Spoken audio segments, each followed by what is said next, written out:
Hello friends, దేవుని కృప వల్ల అయ్యగారు అమ్మగారు మీ అందరికీ దేవుని యొక్క విలువైన ప్రసంగములు స్వయంగా రాసినవి మీకు అందచేయాలని కోరుకుంటున్నాను. మా పుస్తకంలో సిలువ ధ్యాన ప్రసంగములు 83 ప్రసంగములు, క్రిస్మస్ ప్రసంగములు 50 ప్రసంగములు, బైబిల్లోని స్త్రీల ప్రసంగములు 72 ప్రసంగములు, మోషే సుఖోపవాస ప్రసంగములు 63 ప్రసంగములు. ఈ పుస్తకములు అయ్యగారు అమ్మగారు స్వయంగా రాసినవి మీ అందరికీ అందాలని కోరుకుంటున్నాము. మా పుస్తకములు కావాల్సిన వారు కాంటాక్ట్ అవ్వాల్సిన numbers: Bapatla reverend doctor P Jayapal garu, phone number 9866412025. Guntur doctor P Prasad Rao garu, phone number 9413685994 and 9705789407. మా పుస్తకంలో మీరు తీసుకొని చదివి ఆదరణ పొంది దేవుని మహిమపరచాలని కోరుకుంటున్నాము. Don't forget to like the video. Thank you.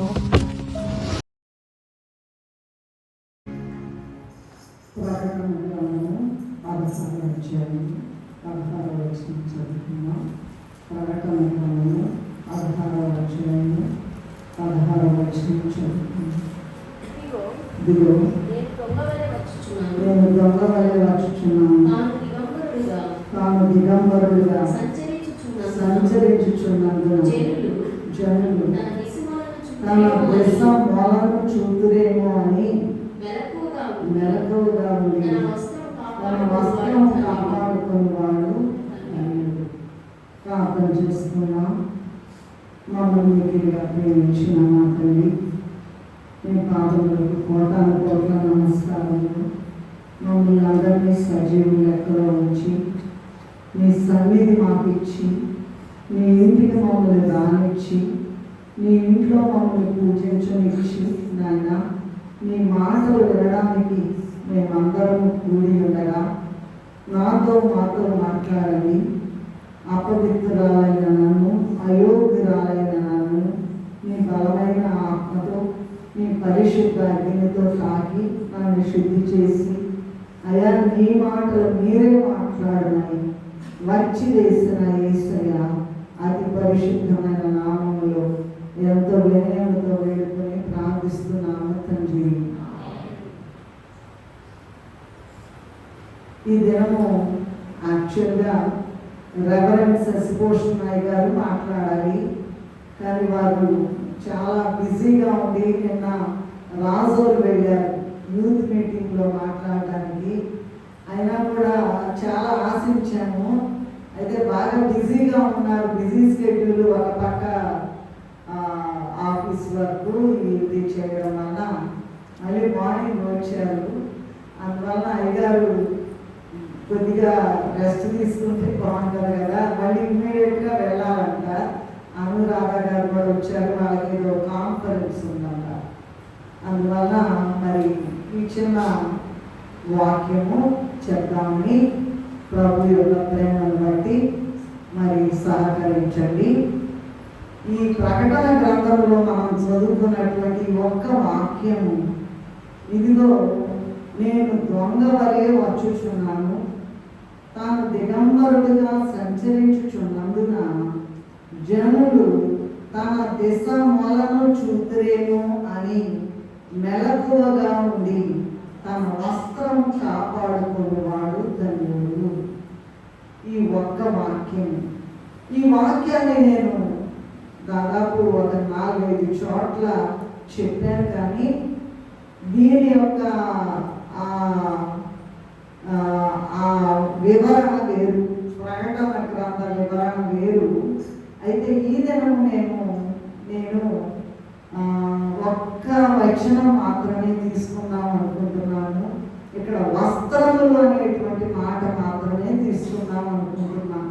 ఎందుకంటే దాదాపు 2.5 గంటలు పట్టింది ఒక చోట, చాలా దూరంలో మేము మామిడిగూడెం అని కొత్తగూడెం దగ్గర వెళ్ళినప్పుడు బహుశా అక్కడ అనుకుంటా 2.5 గంటలు పట్టింది ఈ వాక్యం చెప్పడానికి. అందువల్ల సమయము అలౌ చేయలేమోనని ఒక్క వాక్యమే మనం మాట్లాడుకుందాం. ఇదేమో ఆ ఒక్క మాట కూడా అన్ని పూర్తిగా మాట్లాడుకోవడానికి ధ్యానం వివరించడానికి వీలు పడదు. ఈ దినము మన టాపిక్ ఏంటంటే వస్త్రములు అనే విషయాన్ని మాట్లాడుతున్నాం. వస్త్రములు. మనము ఈ వాక్యము మరొకసారి నేను చదువుతాను. ఇదిగో నేను దొంగ వలె వచ్చుచున్నాను, తాను దిగంబరుడుగా సంచరించుచున్నందున జనులు తన విషములను చూద్రేమో అని మెలకువగా నుండి తన వస్త్రము కాపాడుకున్నవాడు ధన్యుడు. ఇప్పుడు ఆ డైరెక్షన్లో వెళ్ళలేదు. మనం ఒక్క విషయమే, ఒక్క చిన్న మాటే ధ్యానం చేసుకుంటూ ఉన్నాం. భూమి మీద అంటే ఇక్కడ మనకు తెలిసినటువంటి సంగతుల ద్వారా పరలోక సంగతులను దేవుడు ఈ చిన్న వాక్యములో మనకి చక్కగా వివరిస్తూ ఉన్నారు. ఎందుకంటే ఆది మానవులు పాపం చేసినప్పుడు దిగంబరులు అయిపోయారు. దిగంబరత్వం బయటపడింది. దిగంబరులుగా ఉండకుండా ఆదికాండం 3:21 చదవనక్కర్లేదు. మీరు ఆదికాండం 3:21 చూసినట్లయితే ఏదేను వనంలో వారు పాపము చేసి దిగంబరులైనందువలన అంతకుముందు మహిమ వస్త్రాలు ఉండేవి. వారు పాపము చేసినందువలన మరి దిగంబరులుగా అయ్యారు కనుక ఆది మానవులైనటువంటి ఆదాము హవ్వలకు ఏదేను వనంలో చర్మపు చొక్కాలు ఇచ్చినట్లుగా ఆదికాండం 3:21 ఉన్నది. మరి ఈనాడు దేవుని యొక్క గొప్ప జ్ఞానాన్ని బట్టి అప్పుడు చర్మపు చొక్కాలే ఉన్నాయండి, ఇంకా వేరే ఏం లేవు. దేవుని యొక్క జ్ఞానాన్ని బట్టి మానవులు రకరకాల వస్త్రాలు ధరించుకుంటూ ఉన్నారు. ఇప్పుడు మీరు అందరూ ధరించుకున్న వస్త్రాలు ఒకటి కాదు. సిల్క్ ఉన్నాయి కదండి, కాటన్ ఉంది, ఇంకా రకరకాల జూట్ ఉంది, దాంట్లో రకరకాల పేర్లండి, పట్టు ఉంది, సింథటిక్ రకరకాలు ఉన్నాయి. ఇవేంటి? దేవుడిచ్చిన జ్ఞానాన్ని బట్టి మొట్టమొదటిలో దేవుడిచ్చినటువంటి చర్మపు చొక్కాయలు ఇప్పుడు మీరు వేసుకున్నారు అందరూ కూడా. అది దేవుడిచ్చిన జ్ఞానాన్ని బట్టి మానవులు రకరకాల వస్త్రాలు ధరించుకుంటూ ఉన్నారు. ఎందుకంటే వస్త్రాలు లేకుండా దిగంబరులుగా ఉండుట ఎంత అసహ్యమో మనం ఊహించలేము కనుక ఈ మాట ప్రకటనలో 16:16 ప్రభు త్వరగా వస్తున్నారని దిగంబరులుగా ఉండకుండా తమ వస్త్రములు కాపాడుకున్న వారి ధన్యులని వ్రాయబడి ఉన్నది. అంటే మామూలు వస్త్రాలు ఆలోచించబాకండి. ఇక్కడ ఈ దినం మనం మాట్లాడుకునే మాటలు ఏంటంటే మనము పరలోకమునకు వెళ్ళాలి. ఇప్పుడు ఇక్కడ ఏంటంటే 5,000 రూపాయలు పెట్టుకొనుకుంటాం, 30,000 రూపాయలు పెట్టుకొనుకుంటాం, 1,00,000 రూపాయలు పెట్టుకొనుకుంటాం. ఏమిటి కొనుక్కునేది? వస్త్రాలు కొనుక్కుంటాం. అయితే లక్షలు, కోట్లు, మిలియన్లు, బిలియన్లు, ట్రిలియన్లు పెట్టినా కూడా పరలోక వస్త్రాలు మనకి రావు. అవి ఎలా సంపాదించుకోవాలి? ఆ పరలోక వస్త్రాలు ఎలా వస్తాయి? అవి ఎన్ని రకాలుగా ఉంటాయి అనేటువంటిది మనం ఈ దినము వస్త్రములు మాత్రమే ధ్యానము చేసుకుంటాం. మరి ఈ వాక్యం ఏంటంటే అక్షరార్థంలో ఈ లోకంలో లేదా లోకమునందు, ఆత్మీయ అర్థంలో పరలోకంలో కూడా గొప్ప ప్రాధాన్యత కలిగినటువంటి విషయం ఏంటది? వస్త్రములు అనేటువంటి. ఏముంది? వేసుకుంటాం, తీసేస్తాం, ఉతుక్కుంటాం, చిరిగిపోతే కొత్తవి కొనుక్కుంటాం. పరలోకంలో ఉండే వస్త్రాలు ఇలాంటివి కాదండి. అవి చాలా మానవుడికి ఒక జీవితం ఇచ్చారంటే ఈ వస్త్రాలన్నీ సంపాదించుకోవాలట. చాలా రకాల వస్త్రాలు ఉన్నాయి. అవన్నీ కూడా మనం ధ్యానం చేసుకోవడానికి ఇక్కడ సమయము మనకి అవకాశం లేదు కనుక కేవలం ఒక 7 విషయాలు మాత్రమే. 7 రకాల వస్త్రాలు, దాదాపు 20 రకాలు వస్త్రాలు, 15 నుంచి 20 రకాల వస్త్రాలు పరలోకంలో ధరించుకునే వస్త్రాల విషయము బైబిల్ గ్రంథంలో రాయబడి ఉన్నవి. అవన్నీ నేను చూపిస్తాను, కానీ కనీసం 3 గంటలు పడుతుంది. అవన్నీ చెప్పడానికి సమయము పర్మిట్ చేయదు. సో కీర్తనల గ్రంథము భూలోకంలో ఇక్కడ వస్త్రాలంత ప్రాధాన్యము, పరలోకంలో వస్త్రాలకి ఇంకా ఎక్కువ ప్రాధాన్యత ఉన్నదండి. కీర్తనల గ్రంథము 30 అధ్యాయం 12వ వచనంలో చూసినట్లయితే లోకంలో అనేక మంది ఉన్నారండి. చాలా మంది లేరా? బాపట్లలో చాలా మంది లేరండి. మరి అందరు రాలేదేంటండి? అందరు రాలేదే. ఇక్కడ ఏముందంటే లోకంలో అనేక మంది ఉండగా మనకు గోనె పట్ట వినిపించి ఆయన బిడ్డలుగా ఉండే సంతోష వస్త్రము ధరింపచేశారు. మనం అది గొప్ప సంతోషం. గోనె పట్ట తీసేశారు. ఏడవడమే ఇబ్బంది అయితే ఆయన దగ్గరికి వచ్చినట్లయితే గొప్ప ఏమంటారంటే సంతోషము, ఎక్కడా లేని సంతోషం, సంతోషము సమాధానం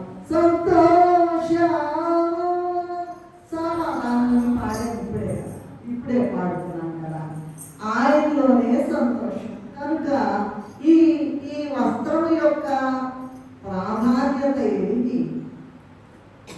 దీన్ని కాపాడుకోవాలి. అయితే పరలోక రాజ్యంలో చేరి ఉన్నత స్థితిలో ఉండడానికి చాలా వస్త్రాలు ఉన్నాయని ఇప్పుడే చెప్పాను. అయితే అవన్నీ కూడా ఇంకొకసారి ప్రభువు అవకాశం ఇస్తే మనము ధ్యానం చేసుకుందాం.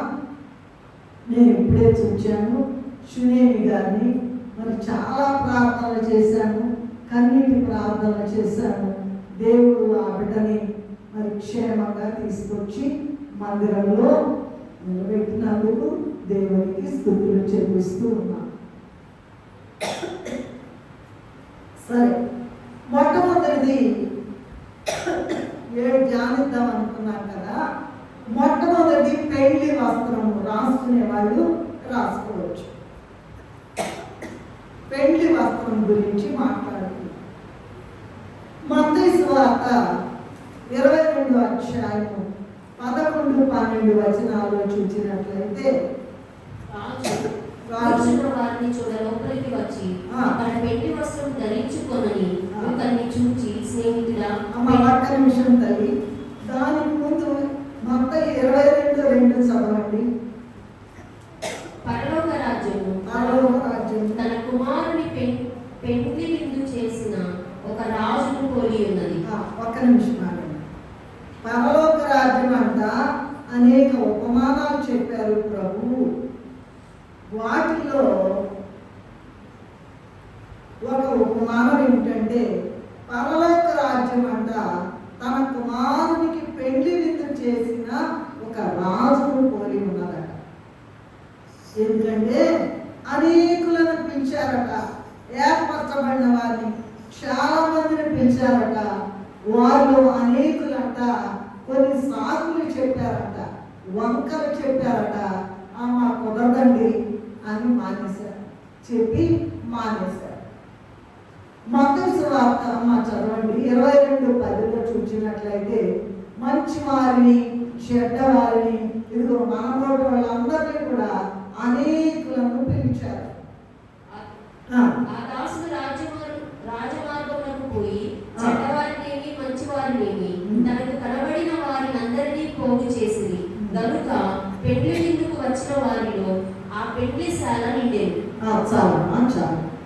తర్వాత చూసినట్లయితే 22-23లో రాజు విందులో కూర్చున్న వారిని చూసినట్టు ఈ రాజుగారంట వాళ్ళ అబ్బాయి పెళ్లి చేస్తూ, అయ్యా రండి, ఎవరి అబ్బాయి, ఎవరి తండ్రి? రాజుగారు, రాజాది రాజు అయిన యేసయ్య. ఆయన కుమారుడు ఎవరండి? తెలీదా మనకి? యేసయ్య యేసు రాజుగా వచ్చుచున్నాడు. లోకమంతా చేసుకుంటాడు. కోటి కోటి దేవుడు, రమ్యమైన దేవుడు, కోటి కోటి దేవుడు, రమ్యమైన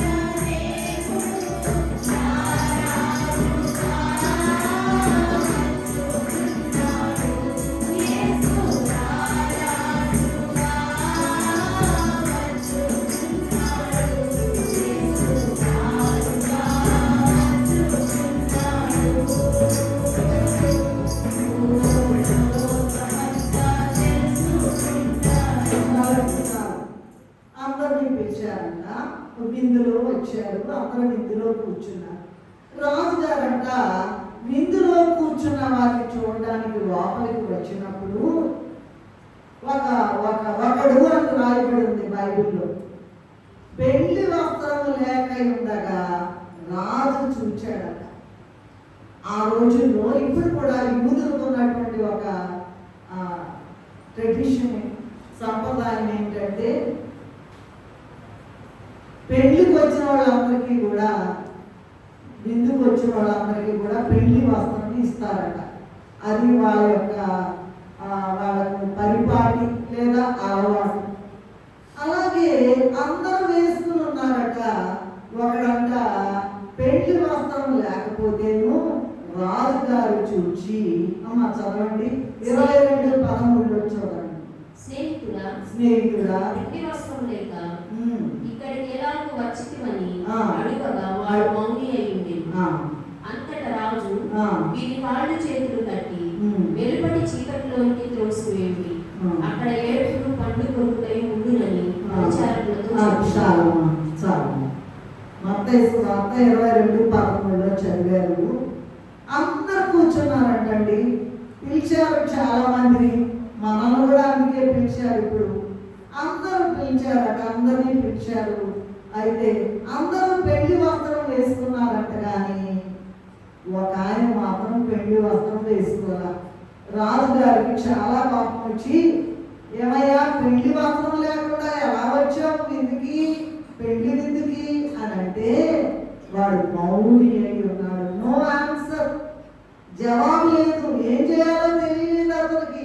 మెదలకుండా ఉండేసరికి రాజుగారు అన్నారంట, అర్జెంట్గా వెళ్ళి తీసుకెళ్ళి ఎక్కడ పడేయాలంట? వెలుపటి చీకటిలో అగ్ని గుండంలో పడేసి. రేపు మనకు కూడా అదే జరగబోతుంది. నీకు పెళ్లి వస్త్రం ఉన్నదా లేదా? ఒక మాట ఏంటంటే యోహాను సువార్త 2:10 లేదా 1-2 వచనాల్లో ఒక మాట ఉందండి. నేను చెప్తాను ఒక మాట. ఈ పెళ్లి వస్త్రం లేనటువంటి వ్యక్తి సరైనటువంటి మార్గంలో రాలేదండి, గోడ దిగి వచ్చాడట. చూడండి, చదువుతారా? యోహాను సువార్త 10:1 చూడండి. సరే, తర్వాత చూడండి. గొర్రెల దొడ్డిలో ద్వారమున ప్రవేశింపక వేరొక మార్గములో అయ్యున్నాడు. వేరొక మార్గం దోచుకొని వాడునై ఉన్నాడు. మనం ఏమనుకుంటున్నామంటే, ఇప్పుడు ఇందాక మొట్టమొదటి చెప్పా, అక్షరార్థంలో ఈ లోకానికి, ఆత్మీయార్థంలో పరలోకానికి కావాల్సింది వస్త్రం. ఇక్కడ ఎవరైనా వస్త్రాలు లేకుండా ఉంటారా? ఏమ్మా, వస్త్రాలు లేకుండా ఉంటారమ్మా? శారోన్ పుష్పం ఉంటారా?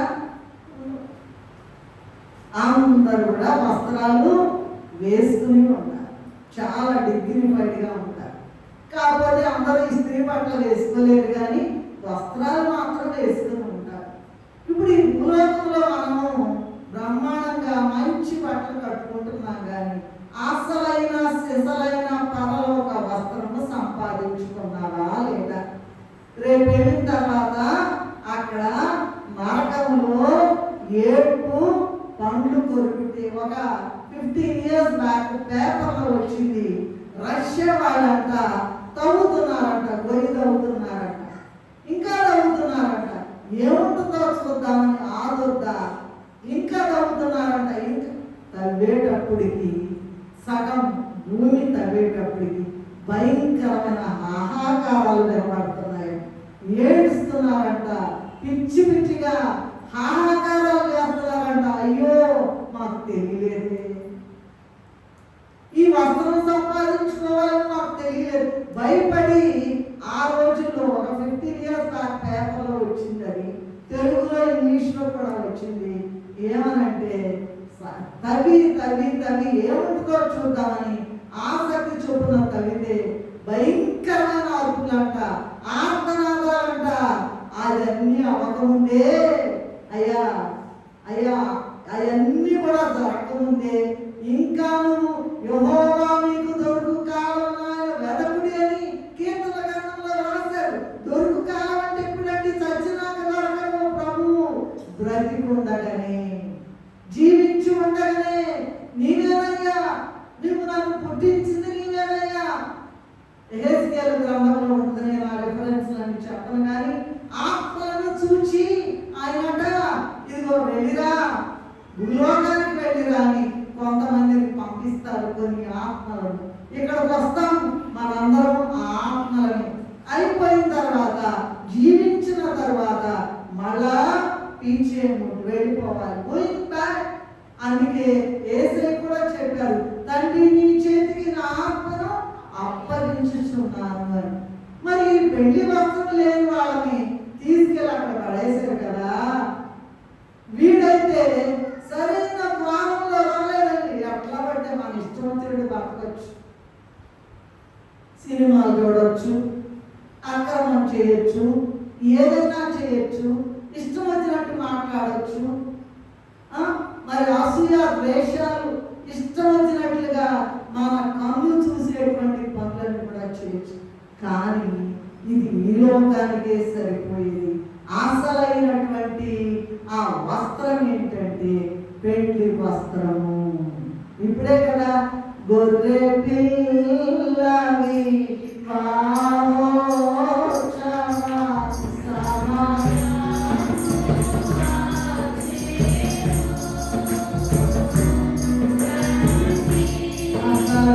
సరైన రీతిలో ఆయనకి ఇష్టమైన రీతిలో ఆయనతో సహవాసం చేసి ఆయన కనపడి మాట్లాడే స్థితిలో ఉండి ఆయన చిత్తాన్ని చేయడానికి ప్రతిదానికి కూడా చిన్నపిల్లలప్పుడు ఆ తల్లిదండ్రులు చెప్పిన మాటలు చేస్తారు పిల్లలు. పెద్దయినాక ఆ ఇష్టం డిసైడ్ చేసుకుంటారు. ఇక్కడ ఏంటంటే మనము ప్రభు మనలను ఈ భూలోకానికి పంపించారు కనుక, అయ్యా నన్ను ఏం చేయమంటావయ్యా, ఏం చేయమంటావు నాయన, ఏ పని చేయమంటావు నాయన. ఈ లోకంలో ఇదిగో మానవుని ఆయుష్కాలము ఇదిగో మరి ఆ దినము నీ నింపబడిన దినములో ఒకటైనను కాకమునిపి నా దినములన్నీ నీ గ్రంథములో లిఖితములాయను. మానవుని ఆయుష్కాలం 70 ఏళ్ళంట, అధిక బలం ఉంటే 80 ఏళ్ళంట. కానీ 70-80 చాలా తక్కువ మంది జీవిస్తున్నారు. 30కే చచ్చిపోతున్నారండి, 40కే చచ్చిపోతున్నారు, 50కే చచ్చిపోతున్నారు, 60 బతికితే గ్రేట్ అంటున్నారండి. అది కాదు. ఇక్కడ ఎంతకాలం బ్రతికినా ఏ పని చేసినా నువ్వు ఎంత గొప్పోడివైనా సరే పరలోకముకు వెళ్ళాలంటే, ప్రభు యొక్క సన్నిధిలో కూర్చోవాలంటే ఆ ధవళ సింహాసనం చుట్టూ కూడా సైన్యములకు అధిపతి యెహోవా పరిశుద్ధుడు పరిశుద్ధుడు పరిశుద్ధుడు అని గాన ప్రతిగానాలు చేస్తూ వాళ్ళ స్తుతిగానాల్లో మనం కూడా పాల్గొనాలంటే ఏం చేయాలంటే పెళ్లి వస్త్రము సంపాదించుకోవాలి. ఒక చిన్న మాట చెప్పి నేను అవతల నెక్స్ట్ దానికి వెళ్తా. దేవుని మందిరమే ఒక విందుశాల. మనం వచ్చేటువంటి ఏముందలే వెళ్ళిపోతారు కొంతమంది, దబ్బ ఎలా దగ్గర మునిగిపోయినట్టు పరిగెత్తారండి. మీ ఆలయంలో ఒక దినము గడుపుట ఎప్పుడన్నా ఆలోచించారా? గుడికి వచ్చిన వాళ్ళు మందిరా మందిరానికి వచ్చినప్పుడు చూస్తూ ఉంటాను నేను. అయ్యగారు నవ్విస్తుంటారు. ఏంటంటే మర్నాథ్ అంటారంట. ఏం చెప్పరు, మర్నాథ్కి వెళ్ళిపోతున్నారని అర్థం ఇండైరెక్ట్గా కదా. అలా కాదండి. మీ ఆలయంలో ఒక దినము గడుపుట 1000 దినముల కన్నా శ్రేష్టం అంటే ఎంత గొప్ప మాట. అసలు ఒక దినము 1000 దినాలు ఎంత లెక్కలేస్తే సరిపోతాయండి. అంత గొప్ప దీవెన నువ్వు పొందుకుంటావే. లెక్క లేకుండా ఇళ్ళకాడ కూర్చోవడం. ఎందుకంటే సాతాను చెప్పుదంట, ఇంటి దగ్గరే ఉండి ప్రార్థన చేసుకుంటే చాలా గుడికి ఎందుకు వెళ్ళవాలని అంటదంట. ఇక అప్పుడు అది రాగానే కూర్చో బాగాలేదు, కూర్చో ఒంట్లో బాగా, లేకపోతే రిక్షా దొరకం, ఆటో దొరకం, ఏమీ లేవు, కనీసం 2 వీలర్ కూడా లేదు. ఎట్లా వెళ్తామండి? అట్లాగే వెళ్ళి నరకానికి పోవడం. అలా కాదు. పెళ్లి వస్త్రం సంపాదించుకోవాలి. మరి ప్రసంగి గ్రంథం 5:1 ఏముందంటే, నీవు దేవుని మందిరమునకు ఎలా వస్తున్నవాడు మార్గంలో రాలేదండి, పక్క మార్గంలో వచ్చాడు, గోడకు వచ్చాడంట. పెళ్లి వస్త్రం లేనటువంటి వాడు.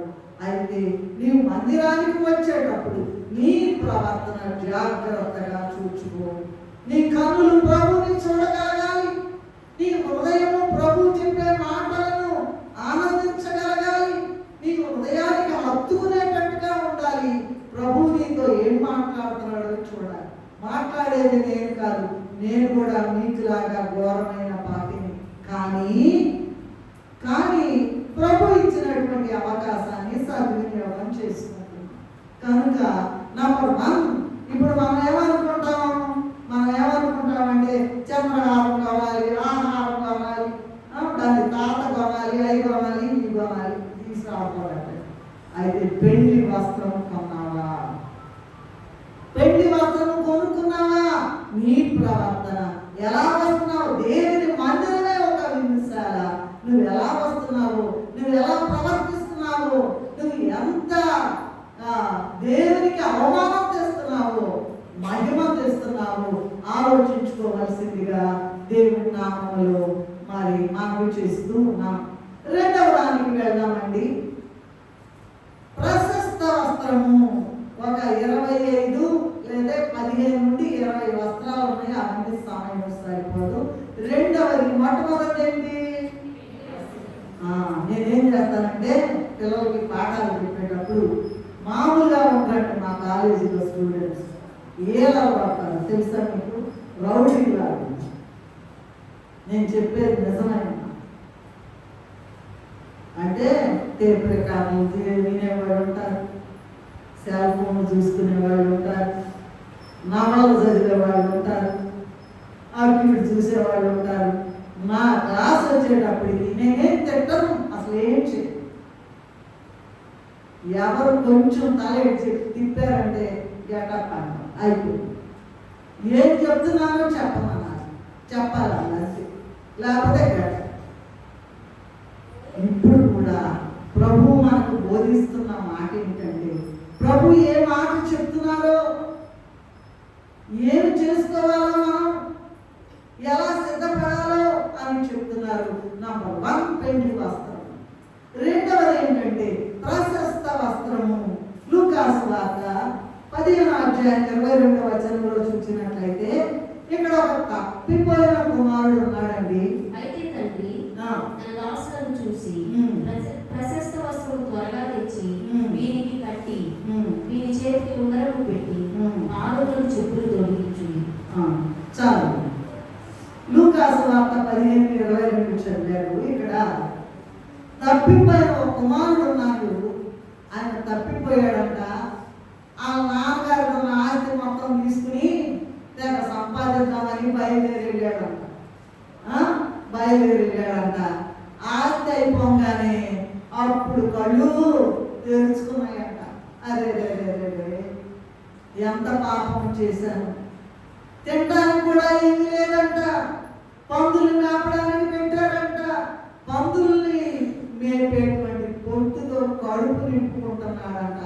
అప్పుడు వచ్చిందండి బుద్ధి వచ్చి. అయితే బుద్ధి వచ్చినప్పుడు అని ఉంటుంది గ్రంథంలో. అయితే బుద్ధి వచ్చినప్పుడు ఏం చేశాడంట? నా తండ్రి అంట అనేక మంది ఉన్నారంట. ఎవరు? సేవకులు, బోళ్ళు అంత పెద్ద పెద్ద జీతాలు. నేనేంటి ఎంత దిక్కు లేకుండా పందులు పొట్టు తింటున్నానేంటి అని అని వెంటనే ఒక నిర్ణయం తీసుకున్నాడంట. నా తండ్రి దగ్గరికి వెళ్తా, అయితే ఒక మాట చెప్తా, నేను చేసిన తప్పు ఒప్పుకుంటా, నా పాపం ఒప్పుకుంటా. ఏమనంటే, తండ్రి నేను మీ ఎడల తప్పిదము చేశాను, పాపము చేశాను అని చెప్తాను. అయ్యా నీ సేవకుల్లో ఎవరన్నా ఏ తండ్రి అయినా అలా చేస్తారంటండి. కుమారుడు ఎంత చెడ్డోడైనా సరే ఏ తండ్రి అయినా అలా చేస్తాడా చెప్పండి? సేవకులలో ఒకవారిగా నన్ను అపాయింట్ చేసుకోయ్యా. ఆయన సేవకుల్లో పనులలో ఒకరిని. తండ్రి ప్రేమ ఎంత గొప్పదో, తండ్రి ప్రేమ ఎంత గొప్పదో చూడు. ఎంత ప్రేమ, ఎంత ప్రేమ. ఎటువంటి వారైనా, ఏ మతమైనా, ఏ కులమైనా, ఏ జాతి అయినా, ఏ భాష అయినా అన్నిటికీ కూడా ఆ యేసే జవాబు. అన్ని నామముల కన్నా పైనామము యేసుని నామము. ఎన్ని తరములకైనా కనపరచగలిగినది క్రీస్తు నామము. యేసు నామము జయం జయము.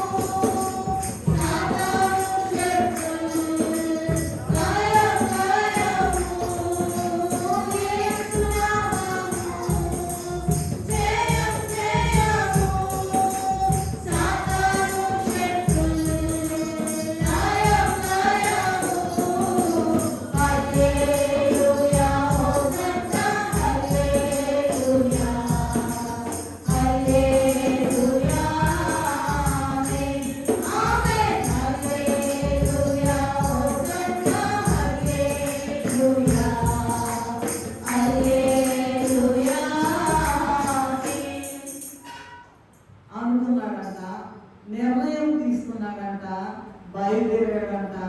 తప్పిదము ఒప్పుకుంటా, నేను పాపం చేశాను తండ్రి అని ఒప్పుకుంటా, నీ పని వాళ్ళలో నన్ను ఒకరిగా నియమించుకో అని బయలుదేరి చెప్దామని అనుకున్నాడంట. లూకా సువార్త 15:20 చూసినట్లయితే చాలా దూరంలో ఉన్నాడంట. తండ్రికి అంత ప్రేమ అండి, అంత ప్రేమ, ఎంత ప్రేమ, ఎంత ప్రేమ. పరిగెత్తుకొని వచ్చేసాడంట. పైన వ్యాఖ్యాలి వాకింగ్ లాగా చేస్తున్నాడేమో, నా కుమారుడే కదా, నా కుమారుడే కదా, నా కుమారుడే. పరిగెత్తుకొని వచ్చి ఆ మురికి బట్టలు, భయంకరమైన వాసన, స్నానం లేదు, తలకి తైలం కూడా రాసుకోలేదు, బట్టలు కూడా భయంకరమైన వాసన వస్తున్నాయి. అయినా కూడా మెడ మీద పడి ముద్దు పెట్టుకున్నాడంట. అమ్మా ఏమి చిరుణం తీర్చను నా యేసయ్యా నీ ప్రేమకై, నీ జాలికై.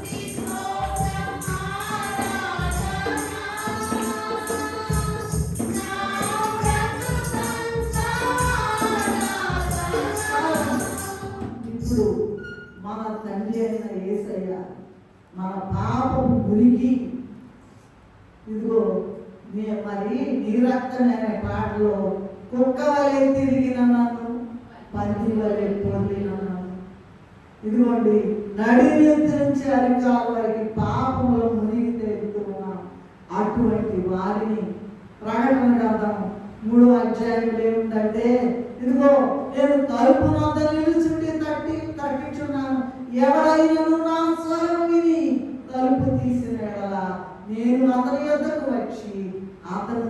కలిసి భోజనం చేసి అట్టి ప్రేమ కలిగిన తండ్రి నీకు నాకు కూడా మరి ఆ ప్రశస్త వస్త్రం ఇవ్వాలని చాలా ఆశిస్తూ ఉన్నాడు.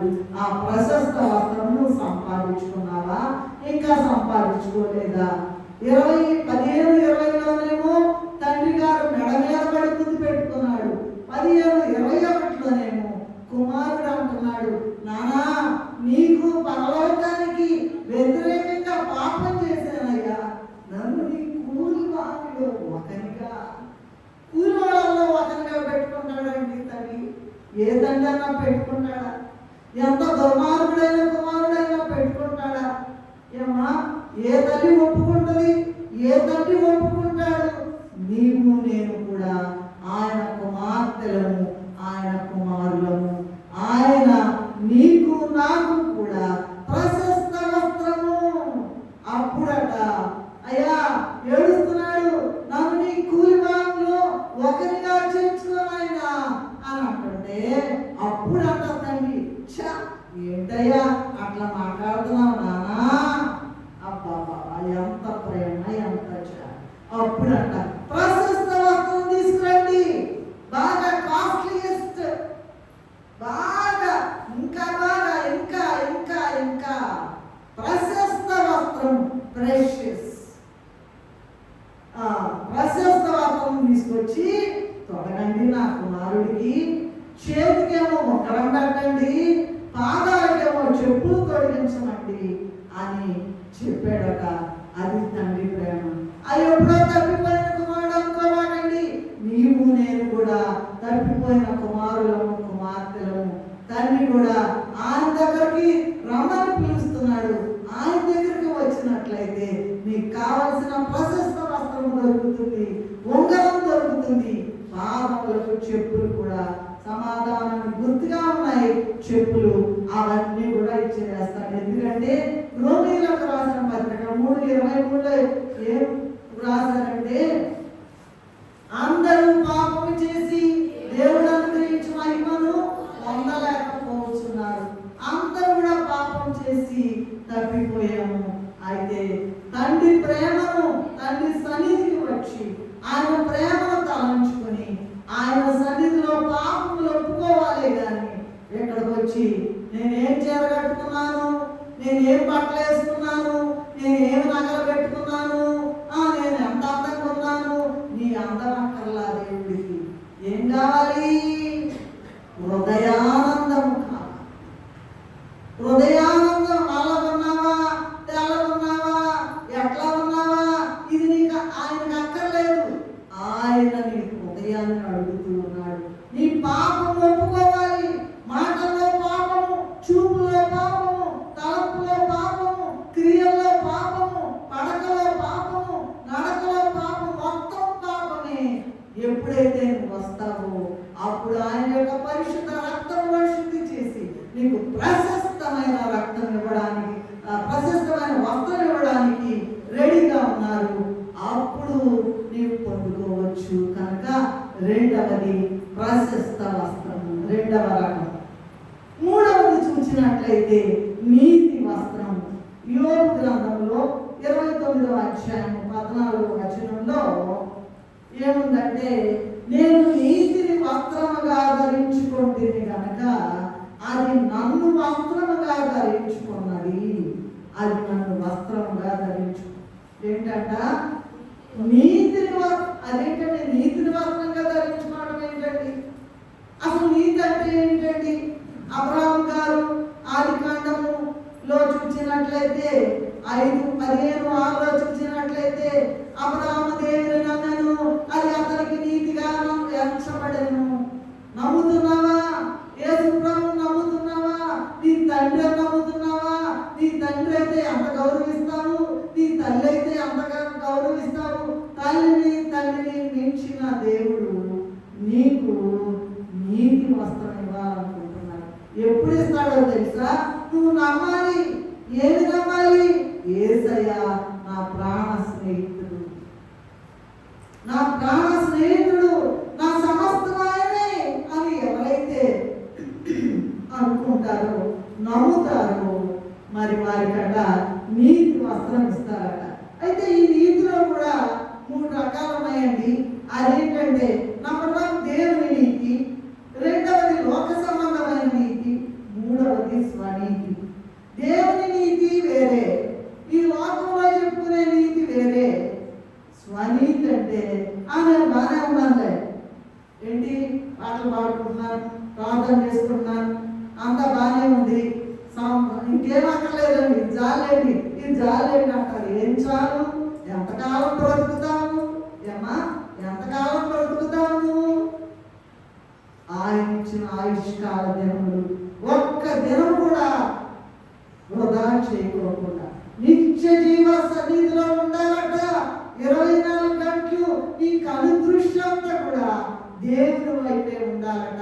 ఎందుకంటే ఈ కీర్తన గ్రంథము 132:9లో ఏముందంటే నీ యాజకులు నీతి అను వస్త్రము ధరించుకొందురుగాక అని రాస్తున్నాడు. ఆయన యాజకులు నీతి అను వస్త్రాన్ని ధరించుకొందురుగాక ఉంది. అంటే యాజకులేనా ధరించుకునేది? మిగతా వాళ్ళకు కూడా ఇస్తారా అంటే 1 పేతురు పత్రిక 2వ అధ్యాయం 9వ వచనంలో అందరికీ ఇస్తారంట. ఇప్పుడే మనం పాడుతున్నాం కదా, ఏంటి పాడుతున్నాం? రాజులనుగా యాజకులనుగా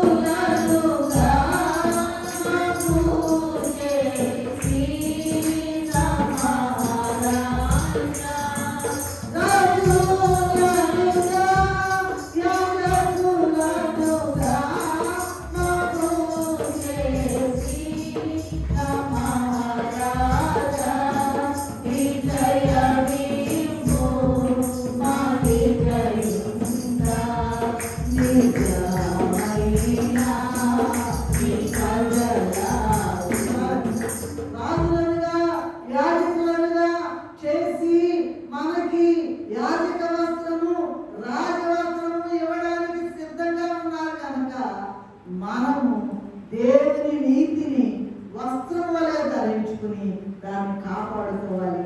అయితే మనలో ఉన్న స్వనీతి అంటే లోక సంబంధమైన నీతిని తీసివేసుకోవాలి.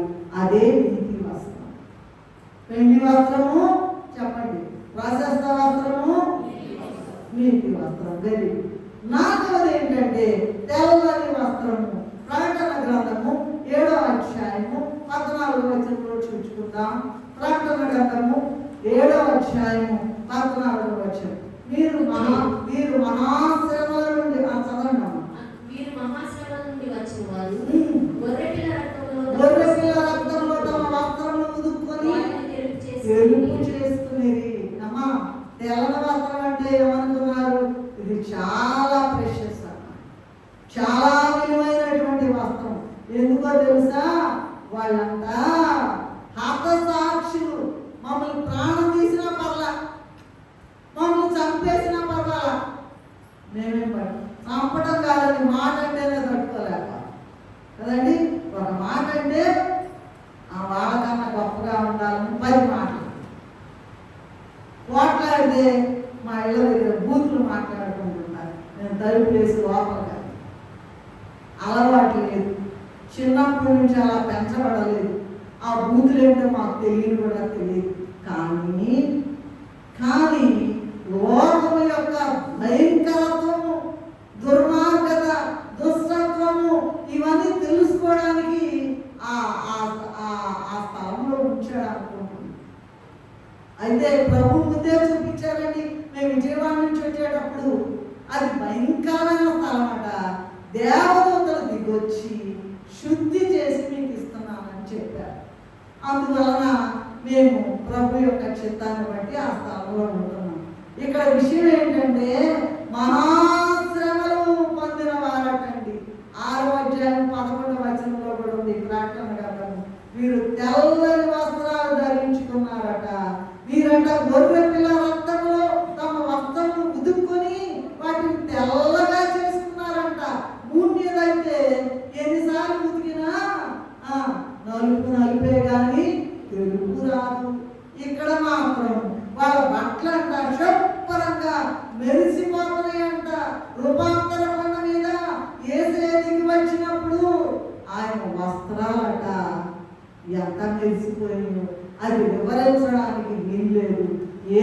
ఆకలి అంత తెల్లగా చేయడని రాయబడి ఉన్నది. అంత తెలుగు అదే వస్త్రము నీకు నాకు కూడా ఇస్తారు. కానీ భయంకరమైన శ్రమలు పొందాలి. ఊరికి రావండి ఈ తెల్లని వస్త్రాలు. వారు ప్రభు కోసం మేమేమైనా సరే, ఫిబ్రవరి పత్రికలో ఉండవు చూసుకోండి. ఫిబ్రవరి పత్రికలో చదవనక్కర్లేదు. ఎన్ని శ్రమలు పొందారో వాళ్ళు. భయంకరంగా చంపేశారు, వాళ్ళని నరికేశారు, మెడలు నరికేశారు, సజీవంగా సమాధి చేశారు, భయంకరంగా కొట్టారు, వాళ్ళని రాళ్లతో కొట్టి చంపారు. ఆయన నిలబడ్డారు. అందుకని వారు హతసాక్షులయ్యారు. అందుకనట వారికి తెల్లని వస్త్రాలు ఇస్తారట. ఈ 6:11 ఉంది. వారట ప్రభు కొరకు ప్రాణాలు అర్పించినటువంటి వారట. కనుక ఈ వీళ్ళంట ప్రభు ఎదురుగా నిలబడి వాళ్ళకంట ఒక్కొక్క దెబ్బ కొడతారంట పరలోకంలోనంట. మరి కైలాస మహారుషి గారు రాసినటువంటి, అలాగే సాధు సుందర్ సింగ్ గారు రాసినటువంటి పరలోక దర్శనాలు అనేటువంటి ఆ పుస్తకాల్లో ఏముందంటే, నేను చదివితే ఈ దెబ్బ కొడతారనుకోండి, ఒక్కొక్క దెబ్బంట పరలోకానికి మనం వెళ్ళినప్పుడంట ఆ దెబ్బంట మెరిసిపోతా ఉంటుందంట. తలుపు తలుపు తలుపు అని మెరుస్తాయి. దీపావళిలో ఎలా మెరుస్తాయి వెలుగులాగా, అలాగా మెరుస్తుందంట. ఎందుకంటే ప్రభు కోసం ప్రాణాలు అర్పించారు. నువ్వు ప్రాణాలు అర్పించాలని కాదు కానీ తెల్లని వస్త్రము ప్రభువు ఇవ్వడానికి, ఆయన కొరకు నీవు చేసినటువంటి త్యాగాన్ని బట్టి ఆయన సమస్తం ఇచ్చి వేశారు కదా. నీ జీవితం ఆయనకి ఇవ్వలేవా? ఆయనకి ఇవ్వలేవా? ఏమా తెల్లారేసి ఆ పని ఈ పని వండుకోవటం, తినటం, తోముకోవటం ఇదే బాగదండి. సన్నిధి ఉందా? దేవునితో సహవాసం ఉన్నదా? దేవుని స్వరాన్ని వినగలుగుతున్నావా? పరలోక పరిశుద్ధులు నీతో తిరగగలుగుతున్నారా? రాశారు కదా దేవదాసయ్య గారు. ప్రభువు దూతలును పరిశుద్ధులు ఇంకా ప్రభువు దూతలును పరిశుద్ధులు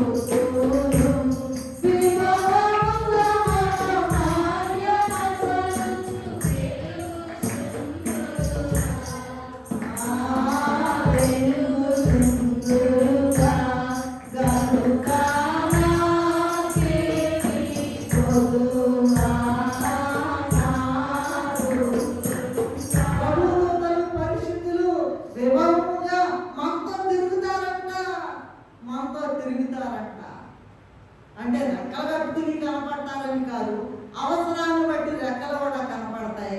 కానీ పరిశుద్ధులందరూ కూడా నీవు సన్నిధి సహవాసంలో ఉన్నట్లయితే అనేక సాగుకి వస్తారు. మేము చూసామండి పరిశుద్ధ స్థలంలో నిలబడి మాట్లాడే మాట. నేను ఇంతకుముందు చెప్పాను అనుకుంటా. ఒకసారి వచ్చారు, అదిగో ఒక ఆయన చెప్తున్నారు, పెద్ద ముసలాయన చెప్తున్నాడు కదా, కమండలం పట్టుకుని అమ్మ ఈ నీళ్ళు కాదు, కమండలంలో నీళ్లు ఉంటాయి కదా, నీళ్లు ఇది ప్రభు రక్తం ఇందులో ఉన్నది అంట. ఇంకా కొన్నిసార్లు మనం ప్రార్థనలో ఉన్నప్పుడు వాళ్ళు మన మధ్య వచ్చి మనతో పాటు కూర్చుంటారు, ప్రార్థనలు చేస్తారు. మనం ఇబ్బందిలో ఉన్నప్పుడు, మన కష్టంలో ఉన్నప్పుడు, మనం శ్రమలో ఉన్నప్పుడు, మనం కన్నీటితో తట్టుకోలేక ఉన్నప్పుడు వాళ్ళు వచ్చి వేస్తారు. అలాంటి వాళ్ళు చూడండి ప్రభు కొరకు వాళ్ళ ప్రేమ మర్చిపోలేరండి. అటువంటి హతసాక్షులైనటువంటి వారందరి కొరకు ప్రాణాలు ఎవరైతే ఈ హతసాక్షులు అర్పిస్తారో వాళ్ళకి తెల్లని వస్త్రాలు ఇవ్వబడతాయి. ఇంకా వరుసలో ఉండాలంటే ఇంకా ఏమేమి పనులు చేసుకోవాలి, ఇంకా ఉన్నాయి. అవి తెల్లని వస్త్రం అనేటువంటిది చెప్పుకున్నాం. రైట్. నెక్స్ట్ ఏంటంటే దీన మనస్సు అనేటువంటి వస్త్రము. ఏంటండి ఈ దీన మనస్సు అనేటువంటి వస్త్రము ఏంటండి అని అంటే, 1 పేతురు పత్రిక 5వ అధ్యాయము తీసుకుందాము. 5:5 మొదటి పేతురు పత్రిక. మీరందరూ ఎదుటి వాని ఎడల దీన మనస్సు వస్త్రము ధరించుకుని మిమ్మల్ని అలంకరించుకొనుడి. ఏంటంట అమ్మా, ఇప్పుడే చెప్తున్నాను కదా, ఒక మాట అంటే ఏం చేస్తారమ్మా, 10 మాటలు అంటారు. ఎందుకంటే అందరి ముందు మనమే ఎక్కువ అని అనిపించుకోవాలని. వాళ్ళు తప్పు ఉంది కనుక వాళ్ళు మాట్లాడలేదు, వీళ్ళు తప్పు లేదు కనుక అబ్బో మాటలు కోటలు దాటిపోతాయి. ఏమనుంది ఇక్కడ, తగిన సమయమందు మిమ్మల్ని హెచ్చించినట్లు మీరు ఆయన యొక్క బలిష్టమైన చేతుల కింద దీన మనస్కులై ఎప్పటికప్పుడు ఎలా తగ్గించుకోవాలి. వంగి నోము గారంట వంగి ఏం చెప్తాడో యేసయ్య ఏం చెప్తాడో అని ఎదురు చూస్తూ ఉంటారు. అబ్రహాం గారి దగ్గర చెప్పే అక్కడ అబ్రహాం గారి యొక్క విశ్వాసం చూచి ఆయన కుమారుని ఆ బలివ్వడానికి వెళ్ళేటప్పుడు అంట తండ్రి కుమార పరిశుద్ధాత్మలు ఈయనేమో ఏంటయ్యా నాన్న అవి ఉన్నాయి ఇవి ఉన్నాయి, గొర్రె పిల్లది, పొలాలు ఉన్నాయి, కట్టెలు ఉన్నాయి, నిప్పు ఉంది, గొర్రె పిల్లకి అది అర్పణ చేయడానికి గొర్రె పిల్ల ఏదంటే ఆయన గుండె పగిలిపోయిందంట అబ్రహాం గారు. ఆ విశ్వాసం ఆయన కూడా వదిలిపెట్టలా, వెళ్తానే ఉంటున్నాడు కుమారుని తీసుకుని బలి ఇవ్వడానికి.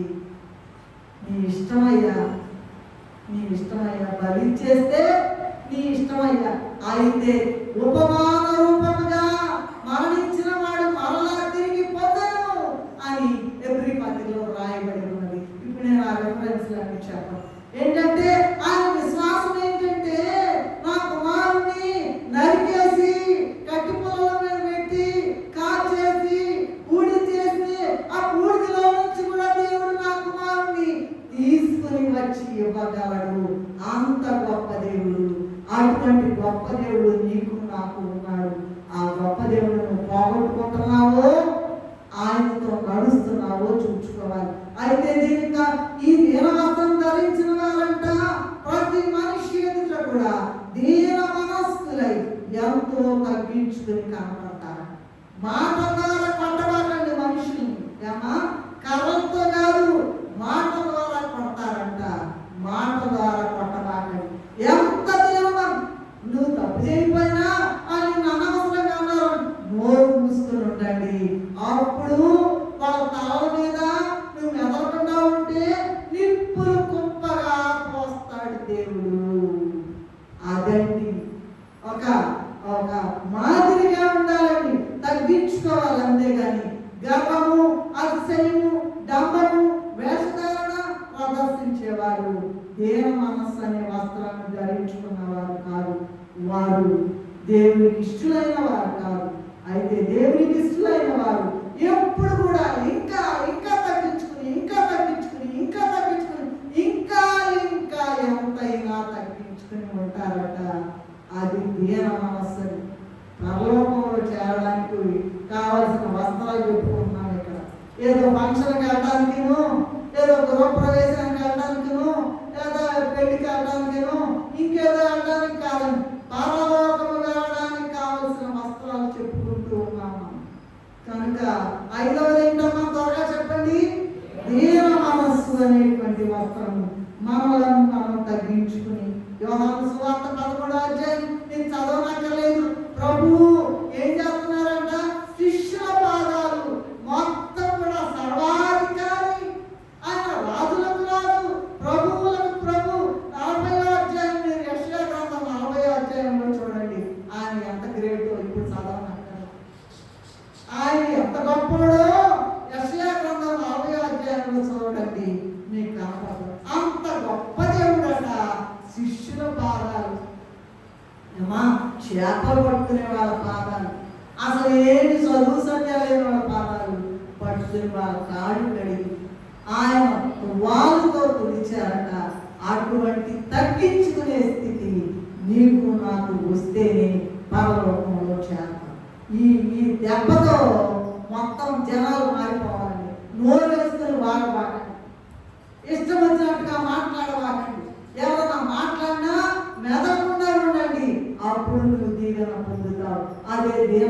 మనస్సు అనేటువంటి వస్త్రం. ఈ వస్త్రం నువ్వు సంపాదించుకున్నావో లేదో ఆలోచించుకో. ఆరవది ఏంటంటే రక్షణ వస్త్రము. యెషయా గ్రంథము 61:10 చూసినట్లయితే ఇక్కడ ఏంటంటే రక్షణ వస్త్రము ఆయన మనకి ధరింపచేశారట. రక్షణ అంటే ఏంటండి? సుమియోను గారు ప్రభు పుట్టినప్పుడు ఆయన చేతుల్లో పట్టుకుని ఏమన్నారంట? మాట చదువుతారా మీరు? ఏమన్నారు? లూకా 22:32 ఉంటుంది చూడండి. సమస్త ప్రజల ఎదుట నువ్వు సిద్ధపరిచిన రక్షణ నేను కనులారా చూస్తున్నానయ్యా అని సుమియోని గారట దేవుని స్తుతించారట. ఆయన మన రక్షకుడు, ఆయన మనల్ని కాపాడేవాడు, మన బ్రతికించేవాడు. ఎన్ని ఇబ్బందులున్నా, ఎంత శ్రమ ఉన్నా, ఎంత బాధ ఉన్నా, ఎంత మూలిగినా దేవుడు నీతో ఉంటాడు. ఆయనే నీకు రక్షణ. యెహోవా నాకు వెలుగాయే, యెహోవా నాకు రక్షణయే, నా ప్రాణదుర్గమయే, నేను ఎవరికి ఎన్నడూ భయపడను, నేను ఎవరికి ఎన్నడూ ఈ రక్షణ వస్త్రము ఎక్కడ ఎప్పుడండి? ఈ రక్షణ అనేటువంటిది ఎప్పుడో ఉందా అనుకోవాలండి. ఇందులో 4 టెన్స్లు ఉంటాయి. ప్రజెంట్ టెన్స్ అంటారు, పిల్లలు కూడా చదువుకుంటారు కదండి. పాస్ట్ టెన్స్ అంటారు, ఫ్యూచర్ టెన్స్ అంటారు, ప్రజెంట్ కంటిన్యూస్ టెన్స్. ఈ ప్రజెంట్ అంటే ఇప్పుడు, పాస్ట్ అంటే అది అప్పుడు పుట్టినప్పుడు పాస్ట్ అంటారు.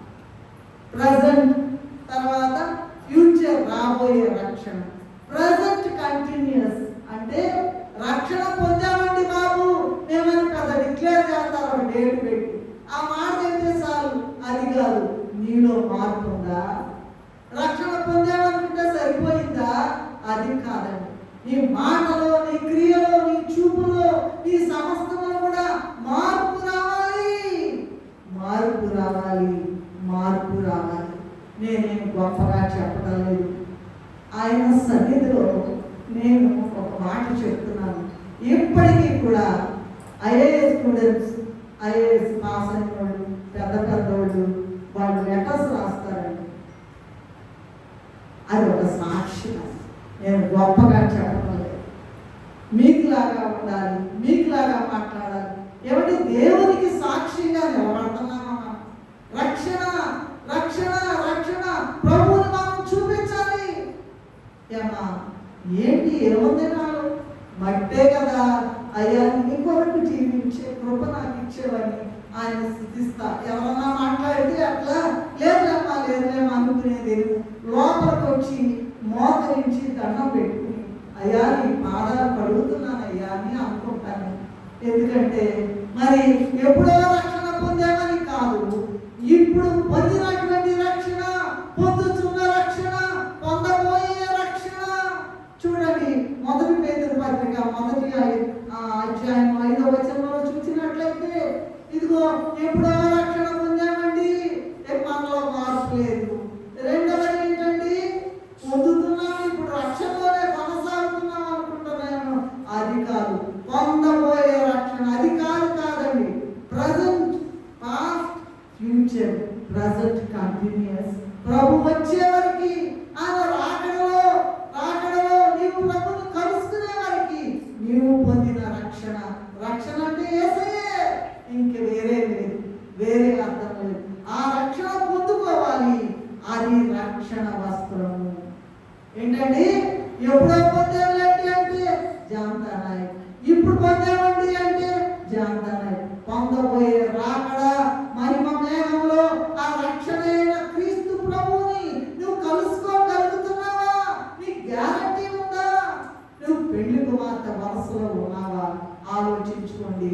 అది రక్షణ వస్త్రం. చివరిగా ప్రకాశమానములు, నిర్మలమునైన సన్నపు నార వస్త్రములు. ప్రకటన గ్రంథము 19:8 చూసినట్లయితే ఆమె ధరించుకొనుటకు ప్రకాశములను, నిర్మల అవి పరిశుద్ధుల నీతి క్రియలు. ఏంటంటే మనం భూమి మీద నీతి క్రియలు జరిగిస్తే పరలోకానికి వెళ్ళిన తర్వాత గొర్రె పిల్ల భార్యగా ఉండడానికంట అమ్మా పెళ్లికి చిరిగిపోయిన చీరలు కట్టారా? భూషణయ్య గారు అనేవాళ్ళు, మరి ఇప్పుడు వైస్ ప్రెసిడెంట్ గా ఉన్న జాన్ బాబు గారు, ఇదిగో ఈ చీముడు ముక్కు పెళ్లి కూతురు నాకొద్దు, ఈ దుర్వాసన వచ్చే పెళ్లి కూతురు నాకొద్దు. ప్రభుకి ఇష్టమైన పెళ్లి ప్రకాశమానములు నిర్మలమునైన సన్నపు నార వస్త్రములు ఎప్పుడు ఇస్తారు? అందుకే పాడుకున్నాం, గొర్రె పిల్ల వివాహోత్సవ సమయం వచ్చాను రండి. పరిశుద్ధుల నీతి క్రియలే ఆ వస్త్రములు. ఆ నీతిగా మనం ఏం చేస్తాం? మొదటి 2 కొరింథీయులకు రాసిన పత్రిక 5వ అధ్యాయం 10వ వచనంలో చూసినట్లయితే అందరూ కూడా పిలుస్తారంట తీర్పు నాడు. అప్పుడంట అందరూ ఏం నిలబడాలంట, పలానోళ్ళు ఏంటండి, పలానోళ్ళు ఏంటండి, పలానోళ్ళు అందరూ ఎవరు కనపడతారంట. ఈ మొహాలు కనపడతాయి అక్కడ కూడా, ఏం మారిపోవాలి. అందరూ కూడా న్యాయపీఠం ఎదురుగా ఉంటే క్రీస్తు న్యాయపీఠం ఎదుట మన నీతి క్రియలను బట్టి ప్రభు అట ఈ వస్త్రాలు ప్రకాశమానములు నిర్మల వస్త్రములు ఇచ్చి వేస్తారట. అది ప్రకాశమానములు నిర్మల పెళ్లి కుమారుడైనా యేసయ్య పక్కన కూర్చోడానికి కావలసిన పెళ్లి చీర మగవాడు కూడా స్త్రీలే. ఏమండి? పురుషులు కూడా స్త్రీలే. పురుషుడు అక్కడ ఎవరనుకున్నారు? యేసయ్యే. ఏమండి? యేసయ్యే గొప్ప దేవుడా, ఆయన ఒక్కడే పురుషుడు. మనందరము కూడా స్త్రీలు కానీ పురుషులు కానీ అందరూ కూడా పెళ్లి కుమార్తెలు.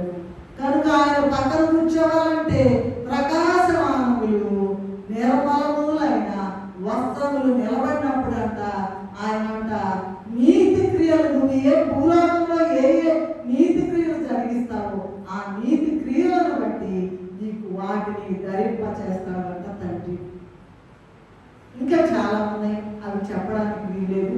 ముగించడానికి ముందు ఒక మాట చెప్పి నేను ముగించేస్తాను. లూకా సువార్త 7 చెప్పుకున్నాక చెప్తారా? నాకు పెళ్లి వస్త్రము త్వరగా చెప్పాలి, ప్రశస్త వస్త్రము చూసుకోకుండా చెప్పాలండి బాబు.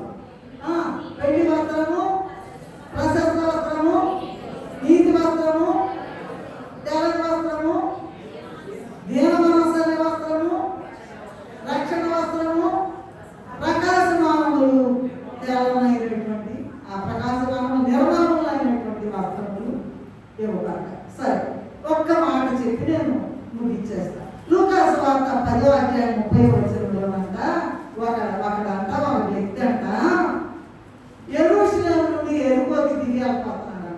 యెరూషలేమేమో దేవుని పట్టణము, ఎరుకో ఏమో లోకానికి సూచనగా ఉన్నది. అదేంటంటే అది శపించబడినటువంటి స్థలం. వాడంట వెళ్తా దొంగల చేతిలో చిక్కాడంట. వారు ఏం చేశారో తెలుసా? డబ్బులు దోచుకున్నారు ఇవన్నీ అంటబెట్టండి, అతని బట్టలు దోచుకున్నారు అని ముందు చూసుకోండి మీరు కావాలంటే. లూకా సువార్త 10వ అధ్యాయం 30వ వచనం. అతని వస్త్రాలు, అతని బట్టలు దోచుకున్నారంట. అలాగే నీవు కూడా ప్రభు సన్నిధిలో లేకుండా లోకంలోనికి దిగిపోయావంటే దొంగలు నీ వస్త్రాలన్నీ దోచేస్తారు. ఇప్పుడు మనం చెప్పుకున్న 7 వస్త్రాలు ఇంకా చాలా వస్త్రాలు ఉన్నాయి, అవన్నీ మొత్తం పోతాయి. జాగ్రత్త పడాలి. అందుకే ప్రకటన 16:16 ఇదిగో నేను దొంగ వలె వచ్చుచున్నాను, తనకి దిగంబరుడుగా సంచరించుచున్నందున జనులు తన దిశమూలను బట్టలు లేకుండా ఉండేటువంటి చూస్తారేమో అని మెలకువగా ఉంది. తన వస్త్రమును కాపాడుకుని వాడు ధన్యుడు. పైన చెప్పబడిన వస్త్రాలను పోగొట్టుకుని, అమ్మా ఈ ఒక్క మాట వినాలి, ఈ మాట వినాలి. పైన మనం చెప్పుకున్నా, ఇవాళ 7 చెప్పుకున్నాం, ఇంకా చాలా ఉన్నాయి. పైన చెప్పబడిన వస్త్రాలన్నీ పోగొట్టుకుని ఆ వస్త్రాలు లేకుండా నువ్వు ₹1,00,000 కాదు, దాని తాత కాదు, ₹1,00,00,000 బట్టలు కొనుక్కున్నా కూడా, ధరించినా కూడా నువ్వు దిగంబరుడవే, నువ్వు వస్త్రం లేనోడువే. మార్కు సువార్త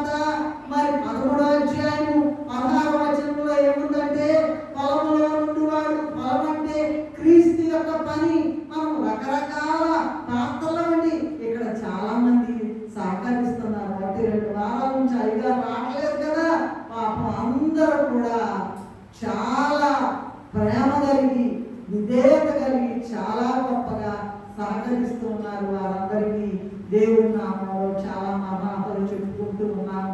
మార్కు సువార్త 13:16 ఏముందంటే, పొలములో ఉండివాడు తన వస్త్రము తీసుకొని పోటకు తన ఇంటిలోకి రాకూడదు. అంటే ఏంటి? ఆయన చెప్తున్న వస్త్రాలన్నీ కూడా నువ్వు ఎక్కడున్నా ఎప్పుడైనా సరే మామూలు వస్త్రాలు తీసేసినట్టుగా ఆ వస్త్రాలు తీసేయాలి. ఇప్పుడు ఇవాళ ఒకటి కట్టుకున్నాము, మళ్ళీ ఉరికాయిందని రేపు ఉతుకుతాము, ఇంకా చాలా ఉంటాయి కదా ఉతుకుతాము. ఆ వస్త్రాలు తీసేసినట్టుగా ఈ వస్త్రాలు నీలో నుండి ఎప్పుడు కూడా వెళ్ళిపోకూడదు. అదే వస్త్రాలు ధరించుకొని ఉండాలి. అదే నిజమైనటువంటి సిద్ధపాటు. మేఘం ఎక్కాలంటే అదే సిద్ధపాటు. మరి ప్రకటన గ్రంథము 3:17 దిగంబరుగా ఉన్నారు అని లవోదికయ సంఘం వారితో చెప్పారు. ఇప్పుడు మనం లవోదికయ సంఘ కాలంలో, ఈ లవోదికయ సంఘ కాలంలో వాళ్ళని చెప్పారు, జాగ్రత్త, దిగంబరుడు అయినావు, దిగంబరురాలు అయినావు, చూస్తున్నావా? నీ సంగతి ఏంటో చూస్తున్నావా? సడన్ గా వస్తుందట, మరణం కిటికీలు ఎక్కుతుందంట. ఇర్మియా గ్రంథంలో ఉందండి. కిటికీలు అంటారండి బాబు, కిటికీలు అంటారు. అంత దూరం చెప్పండి, అక్కడే ఉందంట మరణం. ఎప్పుడో తెలియదు మనకు. మరణం ఎప్పుడో మరి ఎప్పుడో మనం ఎరుగము. త్వరగా పోయి పరమ గురిని దర్శనము చేతుమని గొర్రెల కాపర్లు మాట్లాడారు ప్రభు పుట్టినప్పుడు. కనుక నీవు నేను కూడా ఈ చెప్పబడినటువంటి కనీసం ఈ 7 వస్త్రాలు సంపాదించుకుని మహిమ మేఘమెక్కే కృప తండ్రి మనకు అనుగ్రహించును గాక. ప్రేమ కలిగిన మా తండ్రి, ఎంత నాయన, ఇంత గొప్ప మాటలు నీ ద్వారా నేను వినడానికి నేను తగనయ్యా. అయినా కూడా నేను పాదములకు నమస్కరిస్తూ ఉన్నాము. మాతో ఉండండి, మమ్మల్ని నడిపించండి. మీరు ఈ దినం మాకు ధ్యానంలో ఇచ్చిన ఈ వస్త్రాలు తప్పకుండా మేము పొందుకోవడానికి సహాయం అందించి దీవించమని, వచ్చిన ప్రతి బిడ్డను ఆయన ఎవరు కూడా పోగొట్టుకోకుండా ఈ వస్త్రాలన్నీ సంపాదించుకుని పరలోక ద్వారములో నాయన చేరి నాయన యుగ యుగాలు నీతో ఉండే ధన్యత ప్రతి బిడ్డకు దయచేయమని, దీవించమని యేసు నామములో